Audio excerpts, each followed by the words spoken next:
Welcome to Politics Done Right. I am your host, Egberto Willies. This is a progressive program that will take the mystery out of politics.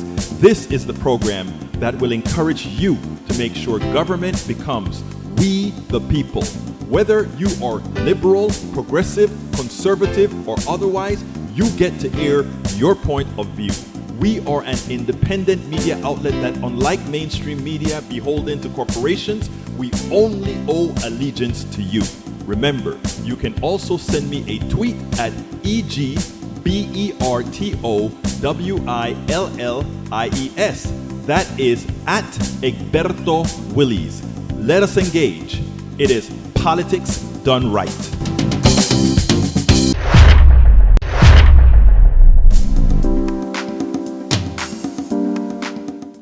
Well, folks, welcome to one more edition of Politics and Right. I'm Egberto Willies, your host. Thank you so kindly being a part of the show. We are going to have a great show for you today. As usual, we have a great person today that we're interviewing, likely the next mayor of Philadelphia. This is a wonderful woman that I met several times at several net routes, but I think the one that really got me into what she was all about was when I met her in Arizona, and she followed Nina Turner. But anyway, let's get into the program. Hey, I started the multi-chat late, so if you put anything in there, I may not see you, but right now I'm seeing Melanie Keelan from Barcelona, Spain, Prez MCP from New York, Tom C. from Michigan, Yvette Avery Herod from Georgia, Lee Grant from Texas, E2247 from, hey, E2247, what state are you in? Not sure. Okay, and of course we have, I don't see Brother Rudnanen. Usually he's the first. There he is, watching from Twitch. He says, I'm looking at another screen now, but that's all I have from him, where it says, I'm watching from Twitch. I'm watching from Twitch. Anyhow, folks, welcome to Politics Done Right. We are going to have a great show. And since it turns out that nobody started with a long, and Eric Hayes just came in with a long notion, I'm going to go ahead and get our interview started in a little bit as soon as I cue her up, because as usual, you know, I forgot to cue this thing up. Actually, I just got through processing this video. State of Confusion is where he said he's from. You're not from the State of Confusion. You are from I don't recall though. I don't remember if you ever told me what state you're from, E2247. But Eric Hayes says, before I go into the interview, Eric Hayes says, blasphemous Mayorkas and Pete. They both should either be reprimanded or fired for not doing their jobs. Mayorkas says has his head buried and need to see the reality of his inability to do his job. States like New York and California pleading for federal aid should be a signal. Pete now just gaslighting the train situation, and only reason he does anything is optics of politics and media. You know what? Because you said that, I am going to start not with Helen Gym, which is Helen Gym, which is who I am talking about. But well, I tell you what, let me go ahead and talk and play that, and then we'll get into what Eric has to say. Let's go with Helen Gym first. All right, we are going to do that right this minute. Welcome to one more edition of Politics Done Right. We are here with a very special person. Helen Gym recently announced her candidacy for mayor of Philadelphia. Ms. Gym makes it clear that she knows that Philadelphia needs a proven fighter who isn't afraid to take on our hardest challenges and deliver on solutions that have been a model for the nation. She says that she is that person. Ms. Gym is fighting for a safer, more prosperous, equitable Philadelphia that works for all. Ms. Gym has been endorsed by First Ward Democrats, Unite Here, and many others, including Philadelphia Federation of Teachers, American Federation of Teachers, Working Families Party, AFSCME, DC 47, Unite Here Locals 274, 634, and 54, Teamsters, BMWED, and so many others. Welcome to the program, Helen. Thank you, Roberto. It's such an honor to be with you again. I've always enjoyed every time we've been together, and just excited to talk to you about how Philadelphia can lead the nation.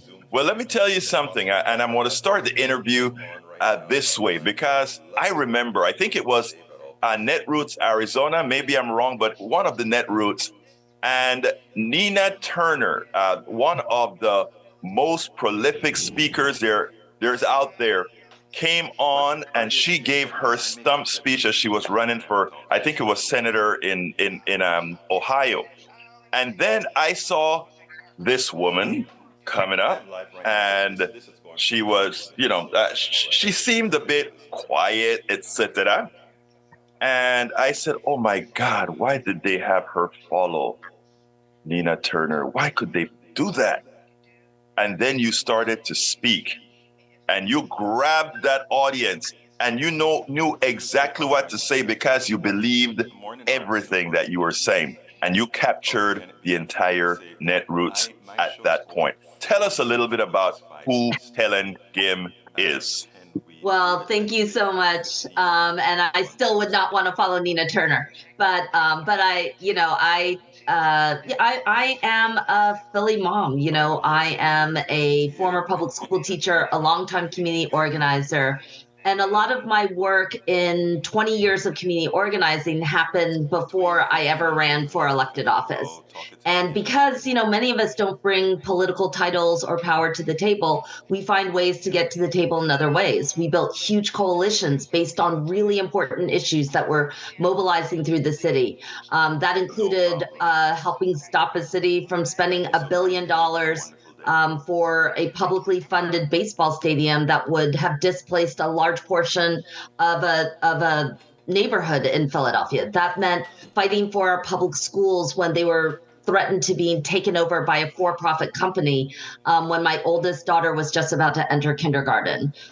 Those things shaped me and made me realize that when so many people in political power looked at really difficult situations, but about essential issues that mattered to people's lives, they often didn't have any of the answers. But when you went out into communities, when you talked to residents who are about to be displaced, renters fighting to hang on to their homes, disabled members of our community struggling to get access to accessible housing, or young people and parents trying to go to a decent school for which they could get their education, I found that there were always answers. There was always clarity. There was always only the prioritization of people's lives over the politics of a given moment that told us no each and every time.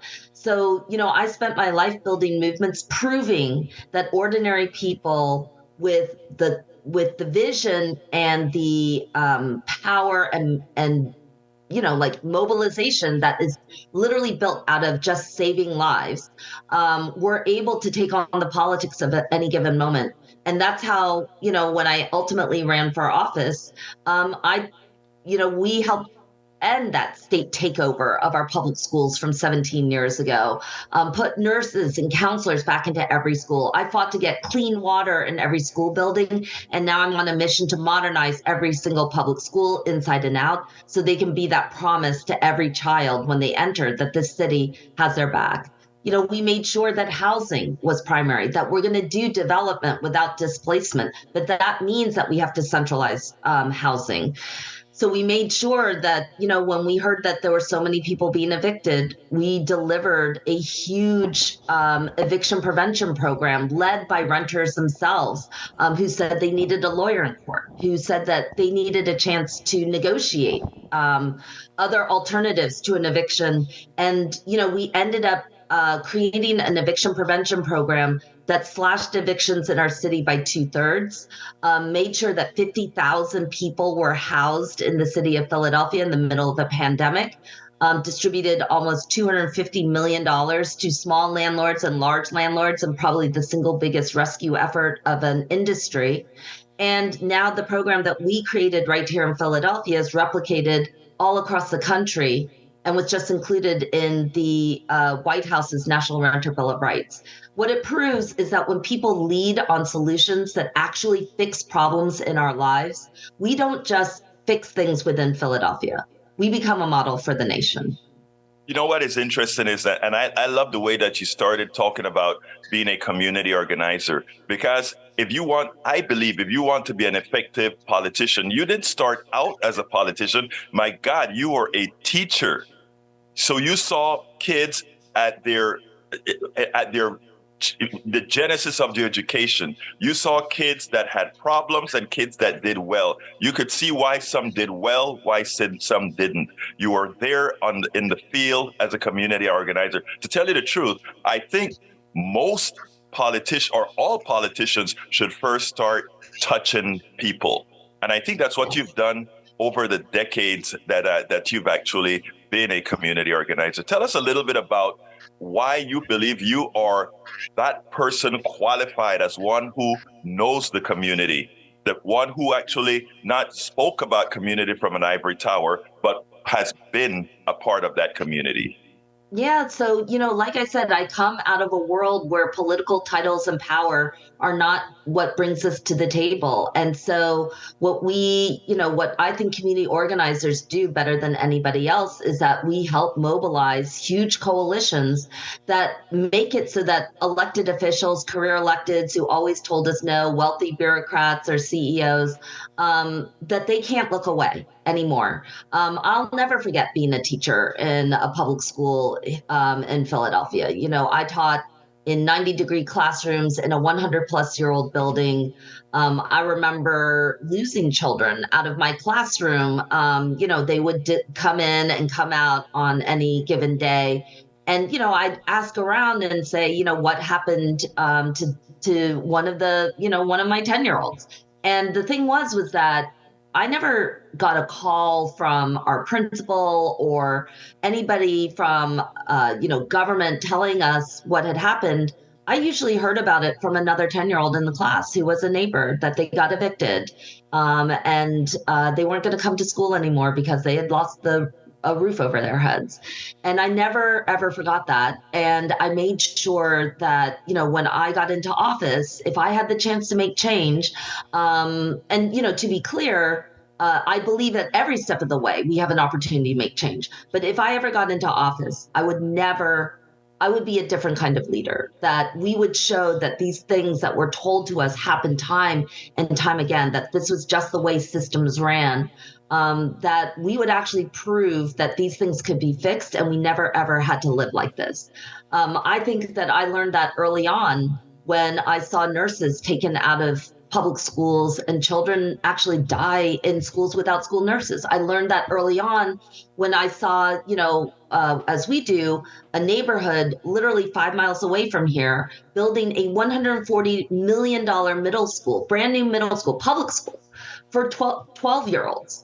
And our kids play on broken asphalt that's called a playground. They go to schools without functioning bathrooms and roofs that are leaking. We have to see a massive shift in what we think is not just politically possible, but what's politically necessary right now. And it does take somebody from outside of government oftentimes. Philadelphia is probably one of the last of the machine politics cities where most people come into politics being kind of groomed through a system that rewards people who often are in line with the traditional politics of any given moment. But the politics of any given moment are monstrous for the majority of people, especially in a city like Philadelphia, where poverty and violence and disinvestment and dysfunction pile upon one another. It's not just that we suffer from poverty, it's that we suffer from a government that further impoverishes people, further pulls people away from any amount of opportunity and refuses to be accountable. So, my time in office, I came into office in 2016, less than 2 terms ago. But I wanted to show that as soon as we came in, we could prove that all the things that we talked about, that these systems did not have to perpetuate, and that we had a major role to play in ending evictions, in keeping people housed, in delivering on educational investments that can transform lives. And now we're on a mission to guarantee that a progressive movement can meet the safety demands of this city without rolling the clock back on civil rights, that we can excite economic opportunity without becoming beholden to massive corporations, exploiting cities for tax breaks and other things without really seeing a rise in the economic well-being of the majority of our citizens. And that, in this post-COVID time, that actually we are going to center the health and well-being of every single resident in our city. It's not enough for me to see homicide numbers go down. It's that I need to see life expectancy and life opportunity go up for every single young person, for every single resident, and for every single person who calls Philadelphia home or believes it's a place where opportunity can exist for them. And that is why you were so impressive at Netroots, because you were speaking not only a wish list, but a how to fulfill this wish list. Now, everybody talks about employment. Everybody talks about, well, X amount of folks of employment has gone down, et cetera, et cetera, et cetera. But many people treat employees, hourly employees, as just cogs in a wheel, widgets that they can put here or there. Tell us a little bit about the Fair Work Week, where you tackle that particular issue as well, showing the humanity in work. Yes, absolutely. And now more than ever, it's so important. I mean, there's no surprise that Philadelphia, like most American cities, is built off of a lot of service work. And in Pennsylvania, we have the absolute lowest minimum wage of any surrounding state. We're at the bottom. We're at $7.25 an hour, $2.83 an hour if you're a tipped worker. Welcome to Texas. Those wages are poverty wages, and we all know that. And, you see a lot of companies cycle in and out. You have high turnover in the retail, restaurant, hospitality industries, where many of these service jobs are concentrated. They are hourly. They often do not ever make full-time work. They don't often come with benefits. And the one thing that we noticed over and over and over again was that they had chaotic schedules. 70% of people, before our Fair Workweek law kicked in, almost 70% of hourly workers did not know what their day-to-day schedule was. It could change on any given moment, and it could even change hour to hour. You could get called into work and then sent right back home with no compensation for the shifts that were promised to you. You could see people being called in for overtime. For hours on end, even though they may have other commitments, including other jobs, care for an elderly or a child, an elderly individual or a child, whether they were juggling, school or other types of obligations. When we see unstable schedules, what we were realizing were that employers were controlling people's time when they weren't at work, not when they were at work, but when they were not. And that we felt was something that as a municipality we could control. Now, to be clear, Elizabeth Warren has had a fair scheduling plan in Congress year after year for many years, and we saw that. And it simply was not moving through Congress. But in a city like ours, we have the power to enact a Fair Workweek schedule at the local level. And so we led with the voices of workers. Initially, people are like, this isn't, the Chamber of Commerce, others were saying, this is an HR issue, you should stay out of it. Nobody wants to get into people's schedules. But once we led with the voices of workers, once we proved that, did a study that showed, that people, the vast majority of people did not even know what their work schedules were, everything changed. Everything changed when you had a college student saying, I'm trying to work a job and pay to go to college, but I can't meet both when my classes or when my job calls me in on hours when I'm supposed to be in class, or when I get shifts canceled and I can't pay my college tuition bill. We heard from moms who said that their daycare schedules relied on jobs that were deeply unstable and where they couldn't even predict the hours that they worked. So our Fair Workweek schedule was a huge win in 2018. We pulled a lot of employers along with us. We tried to say that this is normalized in other cities like Seattle and New York, and made sure that 130,000 plus hourly workers would have the promise at some of our nation's biggest retailers, Target, Walmart, McDonald's, elsewhere, would have a promise and a commitment that they would have 2 weeks advance notice of their schedule, pay if shifts got canceled, a chance to earn additional hours. And, slowly and surely what we are trying to do at the local level is prove that this poverty is not just about hourly wages. moving Philadelphia from $7.25 an hour to $8 an hour, which is going to be a big boon and will be important. But it needs to be combined with many other things in order for it to be transformative. Poverty, one of the things we learn about poverty is all about time. People who live in poverty lose time more than anything else. And the Fair Work Week schedule was a promise that time would be as valuable and seen as valuable as the amount of dollars that were being done. So we're going to fight on both fronts.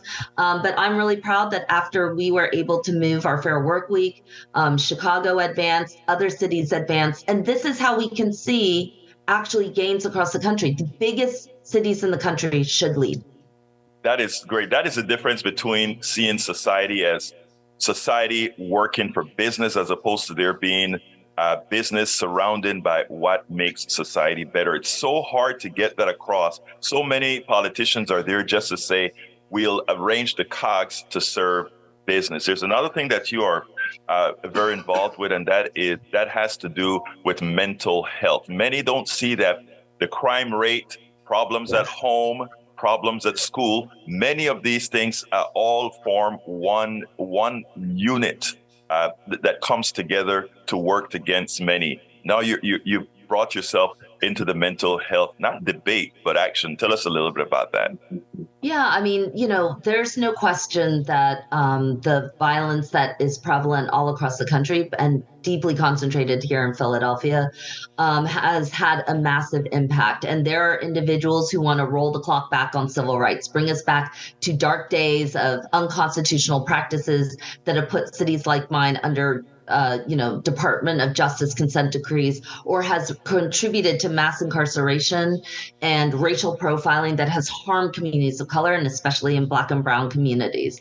But in the conversation around how to tackle safety, what we hear over and over and over again from so many community members is the importance of mental health and outreach into communities. And that is a conversation that has traditionally not been had either within lots of communities or external to it. And so I have made it clear that I centered the mental health and well-being of everybody. And that includes from the earliest ages.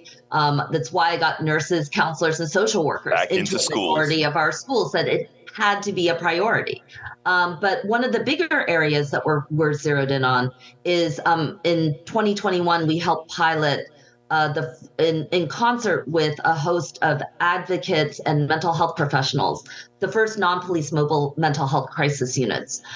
This is meant to be a unit that would take away many of the 911 calls that often go into the police department. They are self-identified as needing mental health responders. So the purpose was to send out a trained mental health respondent plus an EMT out to homes that specifically requested it. And what it meant was that, I feel like when people call 911 for help, they should know that the right kind of help is on the way. And if they're identifying a psychotic episode, an addiction situation, or de-escalation situation, then they need that, and not somebody who is untrained in this field coming in, usually with a lot of aggression because right. You've got a uniform, you've got a weapon, the point is for policing is to calm things down, but that often escalates a situation when you're dealing with mental health. Now, the difference here is that, and we see it not only in mental health experiences, but particularly around domestic violence. So domestic violence is another area where we've just seen escalating problems and very poor responses back from, police officers and others, because this is, again, another area where we need to retrain people, respond to situations. Domestic violence in the home overwhelmingly contributes to violence outside of the home as well. And so, we want all eyes on our mental health responders. But that being said, one of the problems that we're dealing with is that Philadelphia, unlike other cities, is constantly in a pilot mode. So we started in 2021 with just 2 units in a city of 1.5 million people. Right. That's clearly inadequate. It's just clearly inadequate. And Denver, for example, started at the exact same time. They now take thousands and thousands of calls through their mobile mental health crisis unit. They are professionalizing and expanding, and we are still at a pilot phase. So my job as mayor is to invest in this area to prove that investments on not only training people to become better at the mental health work not only will draw more people into this field, but it will actually help us respond better and allow police officers to actually respond to the 911 calls that demand their expertise, their training, and their presence. You know, it is amazing because in speaking to you today, I've heard you refer to other cities, other locales that have done things that are successful and things that you could also bring to your community, and also the converse, that your community has done this.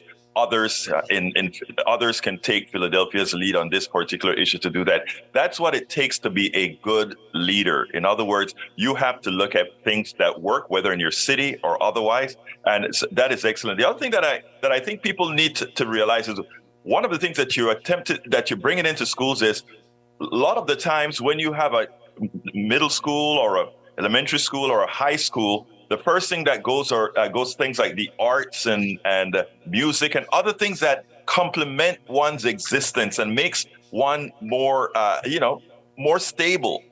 And to the guys who just count numbers, they just throw those things out the door and treat. Yeah, I don't even consider the arts to be complementary. I think they're essential to existence. There you go. I think that when you meet with a lot of young people, especially in a city like Philadelphia, I think, one of the things I talk about is that Philadelphia is a city that is often called the poorest large city in America because almost 1 out of 4 residents lives in poverty. But the more staggering figure is that 37% of our children are actually born into it. And if there is one thing that we know about poverty, it is fundamentally dehumanizing. From the moment of existence, it strips everything away from you as humanity.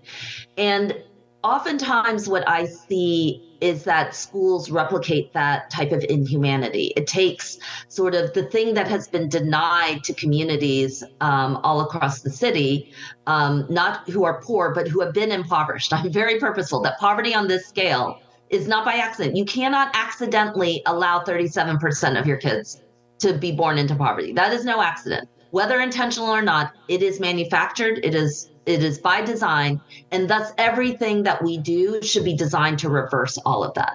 And that is the kind of purposefulness, relentlessness, and determination that needs to go in to actually turn things around. But when I walk into a lot of schools and talk to young people, especially those who end up in our juvenile justice or child welfare system, many of them have felt rejected by a school system that just remediated them, just tried to make them fit into standardized boxes, and never allowed them to become their fullest person.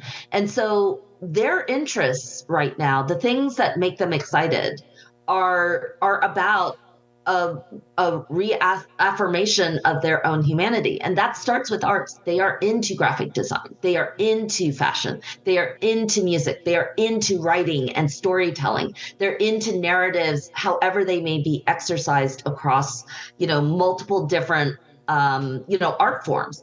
And I think that this is something that is extremely powerful, that it is hopeful, and that excites the imagination and could revitalize the ways in which we both reach people, but have people engage with us. I've often talked a lot about how I would like to see working artists embedded in a lot of our institutions, particularly in behavioral health, particularly around making sure that, parks and rec centers always have art programs that are associated with them. It's not just about sports and other kind of competitive work.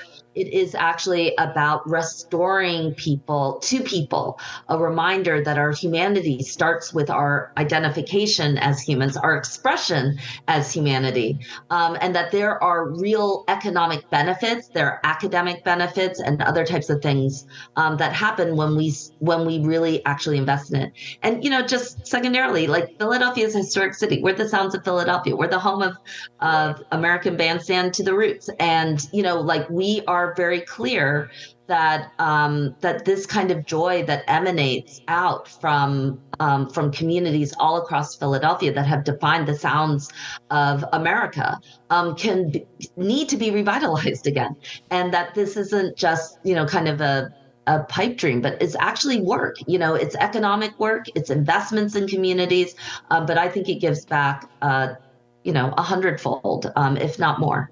It is important how you made that you made that transition.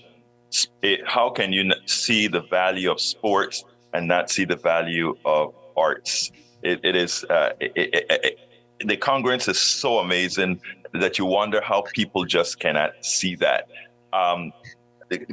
Good that Philadelphia is going to have a mayor who thinks like that going forward. Now, I always have a last question, and you know what that last question is, and that is, what would you have liked me to ask you that I didn't? What would you like to tell the audience that they need to hear? Well, many people are going to watch and say, why should I care about Philadelphia? Like, I don't live there. We don't see, it's not going to touch me.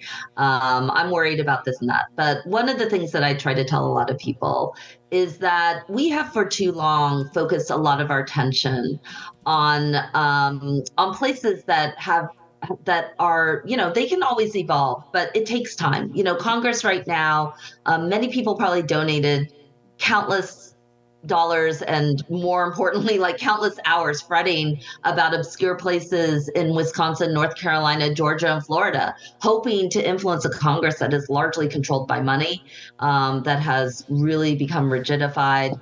It doesn't mean that we don't continue to do that. But I want people to not, and those things are absolutely necessary, but I want people to see hope in local movements. You talked a little earlier about what I see building from the ground up. And what I see is that people who are deeply close to movements are actually deeply tied to local politics. But as you noted, my local politics isn't just about Philadelphia's for Philadelphians only. My local politics is how we spread the good word out to lots of different communities that have the power to make change. And that, if you're worried about the education that's happening in our country right now, it is as important to elect your school board as it is who is the U.S. Secretary of Education. It is as important to have justice be defined by your district attorney and not whoever is the U.S. Attorney General in the moment. And in our nation's largest cities, you are seeing the rise of a vibrant, highly mobilized, organized community of people who have been advocating and exhorting for change, for a roof to keep over our heads under rising costs, for people who have fought for decent schools in a stratifying economy and world. We are fighting to make sure that jobs and people within those jobs are as valued as the corporate entities and the Wall Street, executives making decisions about people's lives. We are proving, in fact, that there is nothing about us without us. And I think that this movement is transforming economies, but they're doing it at the ground level. So why should anyone watching your show care about what's happening in Philadelphia? It's because I hope over the next 81 days, you will see a real people's movement striving to take the helm of one of America's largest cities and prove that these cities, these original cities, I often say Philadelphia is the original city of rebels and revolutionaries, that this city can write a new blueprint for an America that has been too far left behind. And that hope is as much local and in our municipalities, in the work that we do at the local level, as it is anywhere in Congress. This isn't a hierarchy about politics and power. It is about our ability to mobilize change anywhere, everywhere that we can see it. And that's what we're doing in Philadelphia. I hope folks who are excited can go to our website, www.helengym.com, and just be invested in this campaign, support what's happening in Chicago. Philly's up next, and we're here to transform this country as much as we are to transform our city. Helen Gym, mayoral candidate for Philadelphia, Pennsylvania, a hell of a community organizer, a former teacher, councilwoman in Philadelphia, and much more. Thank you so kindly for having been on Politics Done Right. Philadelphia could do absolutely no better. Thank you so kindly. Thank you, Roberto. All right, folks, I love that woman, Helen Gym. She is a powerhouse. Let me tell you that when she gets in front of a crowd, she knows the material left and right. She knows what she's talking about. And the most important thing, you guys who listen to this show a lot know what I've always said. The most important profession, bar none, are teachers. Teachers are the most important profession. The least important profession out there, stockbrokering and that sort of money managers, all that kind of stuff, people that move around money that actually produce nothing for society. The absolutely horrendous portion about it, right? But anyhow, let's get busy. I saw a thing that touched me, but I can't remember. So what I'm going to do is I'm going to go up there. What time is it? I have some. Yeah, I got some time. Let me go up close to the top and start answering questions or start looking to see what you guys were talking about. Para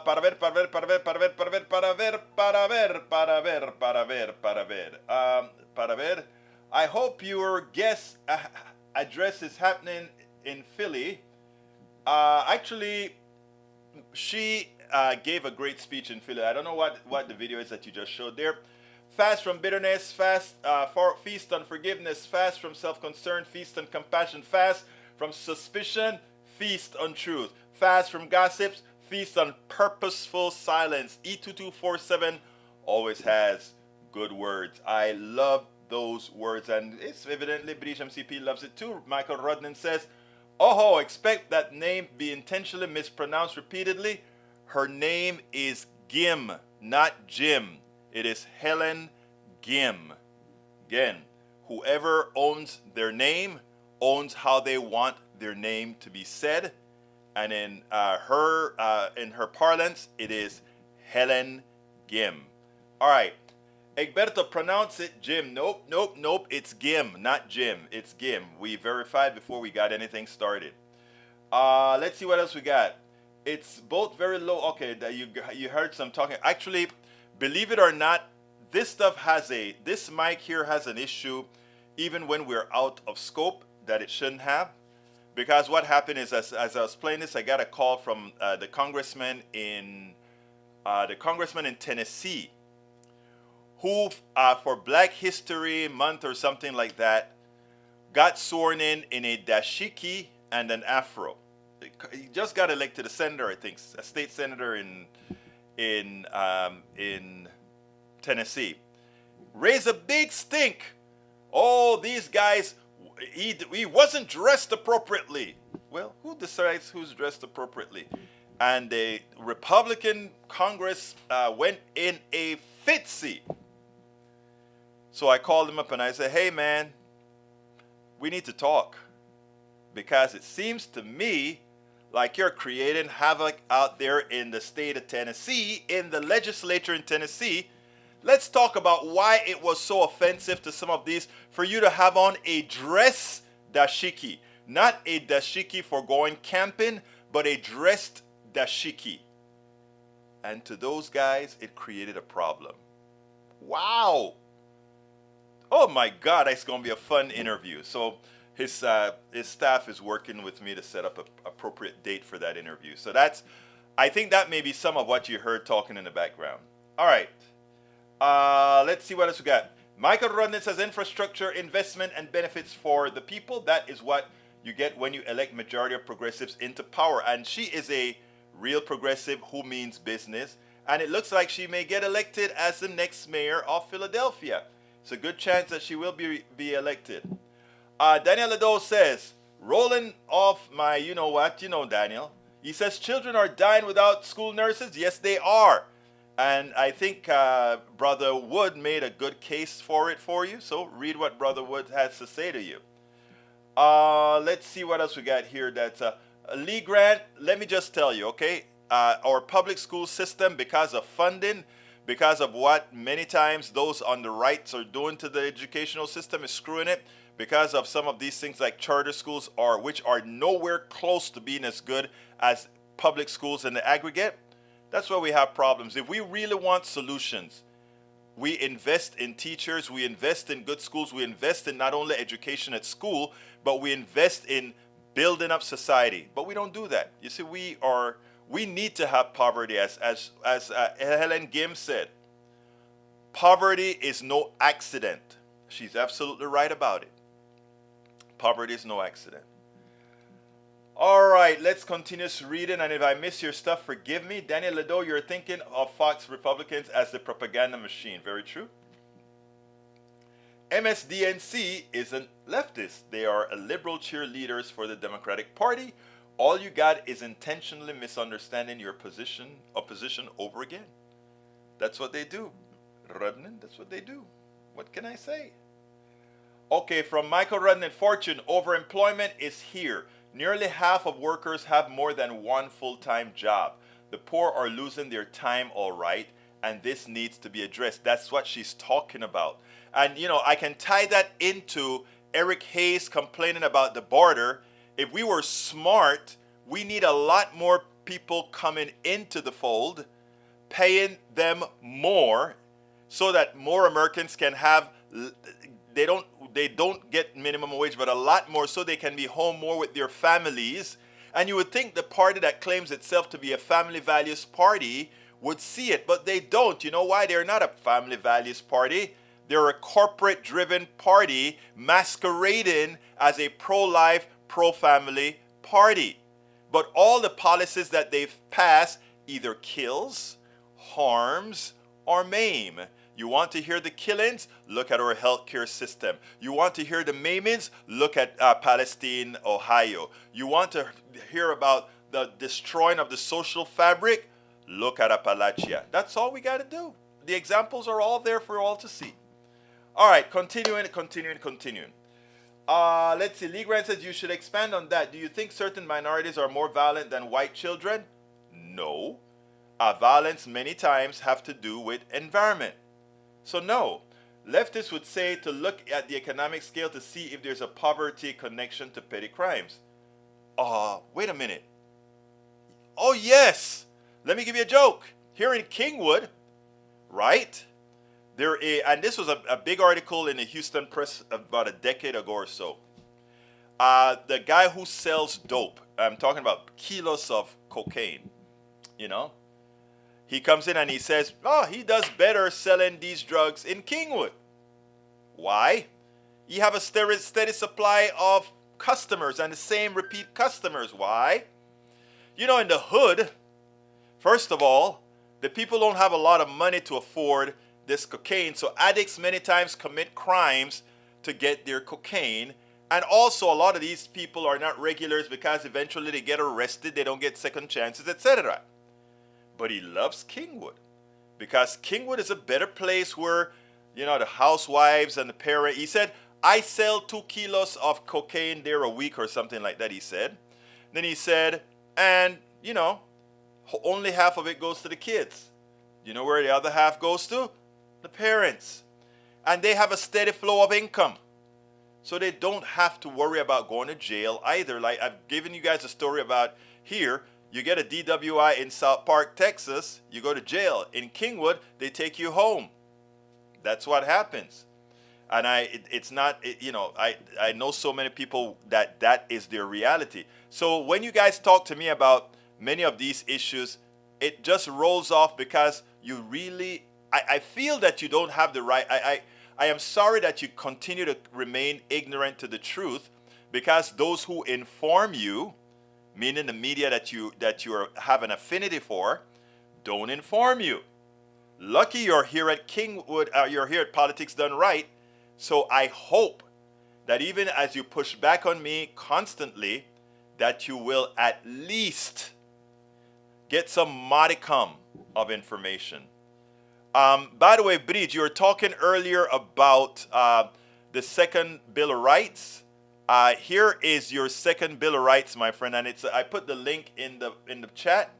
where you can actually read what I wrote about it years ago, and also hear it from the man himself, FDR, Frederick.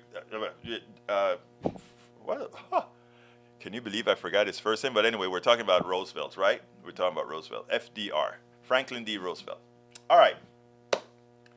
Continuing from my great listeners, Julie Henderson says, poverty is not by accident, as I said before. It is a legal way of restricting constitutional rights and not able to fight their rights, lack of money, etc. Exactly. Exactly. She's really great. Thank you, Prez MCP. Yeah, I love her. She is your activist, okay? I really like the way she comes across because she knows. The most important thing is that she knows the material, not only because of what she reads. She knows the material because she lived among the people. She taught the people. She did all of that. So it's not, for her, none of this is conjecture. All right. Mike Cisak, of course, has a nonsensical statement. Democrat-controlled schools spend a huge amount of... No, schools spend a huge percentage of money, and in difficult schools, it's more difficult. And you go to rural areas, that's a completely different story, right? All right. Let's see what else we got here. Daniel Lido says, she is really good at that particular leftist tactic of using political and ideological psychobabble. No, she actually tells the truth. That you choose not to understand it, that's your desire to remain ignorant, but I can't help that, my dear brother. But you know, ignorant can be overcome simply by reading and listening. That's all. Eric says, Gilberto, the money manager can contribute money to the poor. The money manager, oh, you mean he can redistribute the money he's stolen back to the people he stole it from? I love the way you think, Eric. Again, still slave mentality, but I get it. All right, let's see what else we got here. My name is Prez, but call me Queen, LOL. You are our queen, Prez. You remain our queen. All right, Eric says, Egberto, blasphemous Mallorca. He's not blasphemous. You guys, I mean, you know, it's funny. I tell you what. Let me see what time. I better play the second. Oh, you know what? It doesn't look like I have time to play the second tape because I think it's over 10 minutes and all we got is 10 minutes. But what I'm going to do is I'm going to play that tomorrow, but I'm going to read the blog, that blog piece that I gave about it, okay? Because there's something, well, no, actually today was supposed to be Carter. Tomorrow I do the Palestine. I'm not going to do the Palestine now. I'm going to do the Carter tomorrow. Let's go ahead and do the Carter now. Let's see if I have enough time. Probably barely enough time, but I think I can squeeze Carter in there if I go over by just a tad bit. But let's get Carter in there because I have some other things that I wanted to say about Carter. So let me get to Carter and put Brother Carter in there. You know, I love that guy. Let's talk Carter. Let's do it. President Carter was always my hero. Always. I was always a science nerd growing up in Panama. Contrary to popular belief, most people around the world have a lot of good feelings towards Americans. The American government, different thing. The American corporation, a different thing. But people look up to America as being that center where things happen. You know, that's where the la moda comes. That is where a whole lot of, you know, you can be what you want to be, etc. So the goal of a lot of folks who aren't necessarily who think they have this new thing they want to do, or they want to go to a good university, it's a good engineering school or whatever, they look up to America. You know, a lot of the right would want you to sit back there and believe like they hate Americans, they hate us for freedom. No, that's not true. You know, and those of us that come over here and we choose to live over here, we also want this country that we learned about back wherever we are, whether it's Pakistan, Panama, Costa Rica, wherever it is. We say, you know, we came to the States and we're going to make sure all of us live up to our ideals, right? So that's the reality. So, you know, we followed Carter back there in Panama. I read a lot about President Carter as a young man, actually as a teenager. I found out he was a nuclear physicist and worked on nuclear reactors. In my mind, that was the coolest thing ever. A president that was a nuclear engineer. I had already made up my mind to be an engineer. And guess what? The President of the United States was an engineer, a man of science. You know? Usually you see all these charlatanes as, charlatanes. You had the Reagan and all these guys who kind of play the part. But really, you can push them anywhere because you know what? They don't know, right? So you can have them do whatever. And they do it like puppets. Reagan was a puppet. You know? Anyhow, I was impressed with Carter's promoting the development of synthetic fuels and placing solar cells in the White House. I mean, think about it. This was back in 1978, 1976, between 76 and 79. And Carter, between 70, it was actually he served between 77 and 80. And Carter had the wherewithal to throw solar panels, and they weren't as good as they were now, on the White House. Why? He wanted to lead by example. He wanted us to get off of all these carbonated type fuels that are not regenerative, etc., right?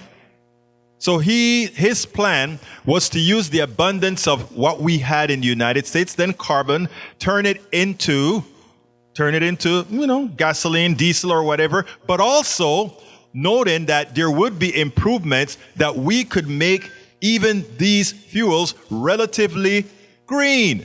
This was back in 1970 something, folks. Then, of course, he had the solar panels on the top of the roof in the White House. Unfortunately, President Carter lost the election of 1979 or 1980. I think it was 1980 was the election. All right, he lost the election, 1980. And Reagan comes into office, and the first thing Reagan does, a cowboy Reagan, the guy who hated Medicare. And by the way, for all of those that are listening to me, the hate of Medicare by the right didn't start recently. Reagan made a record. That's how they used, we had cassettes and all of that, but in Reagan's time, it was a long play record talking about Medicare will take your freedom away. Of course, Medicare really gives you your freedom, but he was like, Medicaid will take your freedom. Medicare will take your freedom away. But anyhow, let's digress back to the subject at hand, Carter. So Carter, with synfuels and all these other things, this was a forward-looking president. This was a president that, absent somebody like Reagan being in the White House, our entire energy picture would be different. And if you want an example, we don't have to leave this hemisphere. We can go to a place like Brazil. In Brazil, they took synfuels, I call it synfuels even though it's, it's ethanol, with their cane sugar abundance and made themselves independent, energy independent. Why? Because they had forethought and they didn't have folks that were lying to them about taking away your freedom. Trying to give you freedom now is taking away your freedom. Anyhow. Go ahead, Tori. I think some of what Carter was doing was economic nationalism because OPEC was kicking in about then, if I remember, yes. Doing an embargo, cutting off the fuel, long lines at the gas stations. And so it was some environmentalism for sure. He was wearing his sweater in the photo op in the White House and telling everybody to turn their thermostats down and putting on the solar panels. But I think some of that was economic nationalism as well. I will not at all dispute that with you, Tori. But you know what? Sometimes a cat can be skinned in different ways. And the thing about it is also the fact about using less energy. Yes, it was about nationalism. It was about we have to be able to, we need to remove our dependency from foreign sources controlling our energy picture. And I agree with that. But also solar panels is inherently a green technology. And if I don't care by what means it comes, we got it. But I was most impressed with his life after the presidency. So yes, Carter did a lot of stuff that folks don't know about. Not the EPA, but FEMA was Carter. There's a lot that this guy did in 4 years that was humane. But again, what impressed me most with Carter?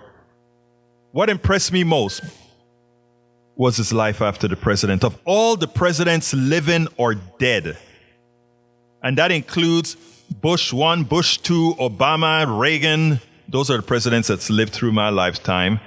Well, Kennedy didn't have a post-presidency. Johnson did. Of all these presidents, I have yet to find one who used his title as former United States president to do such good. I do not think there is one more impactful in what he does for humanity. Whenever people had elections in difficult places, they searched for Carter. Whenever people had problems with guerrillas or whatever, they searched for Carter. Carter could speak to the folks that we refer to as guerrillas, or he would speak to the folks we refer to as Democrats. He could speak to everybody because he had inherent to his soul that person, that good person, that good person. I became a supporter of Habitat for Humanity because I saw President Carter building houses. An ex-president was hanging with the commoners, building homes with his bare hands and a hammer.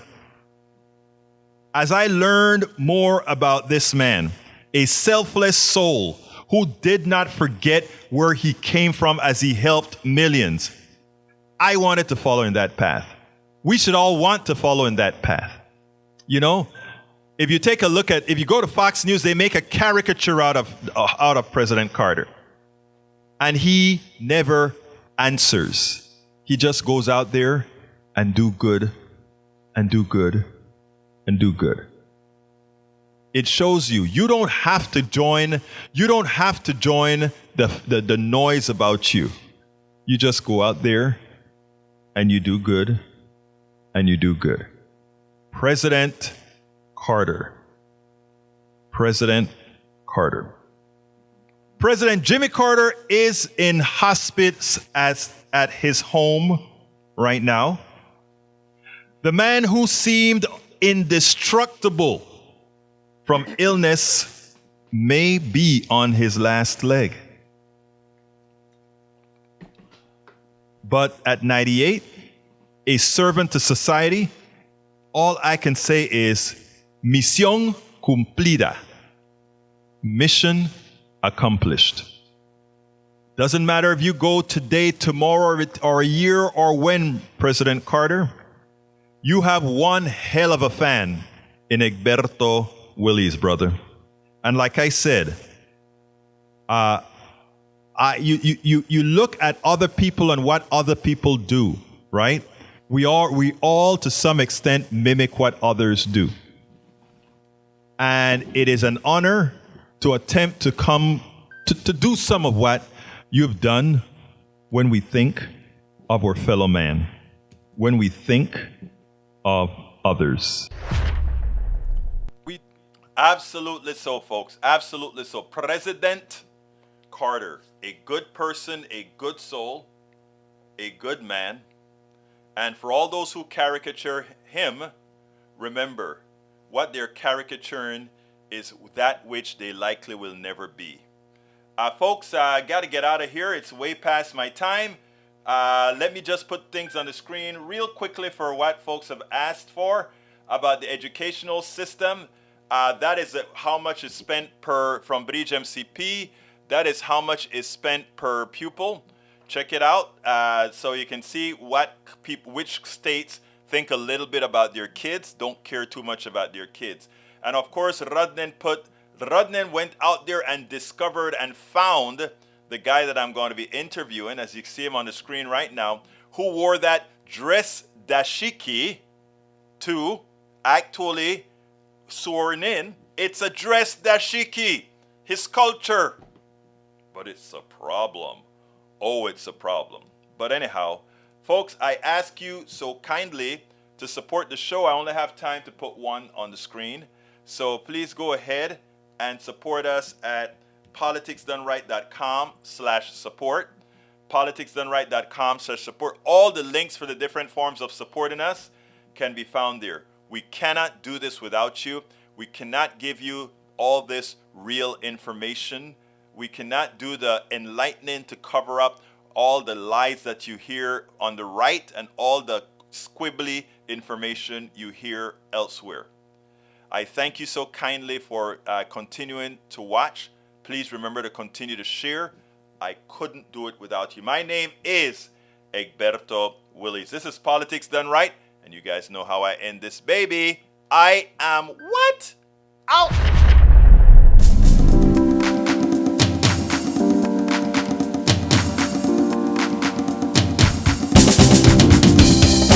Welcome to Politics Done Right. I am your host, Egberto Willies.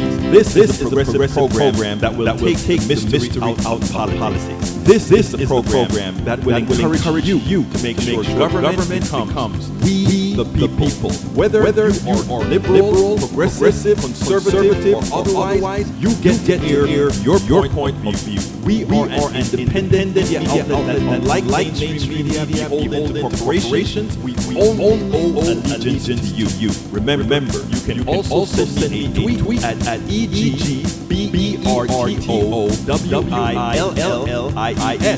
That is at Egberto Willies. Let us engage. It is Politics Done Right.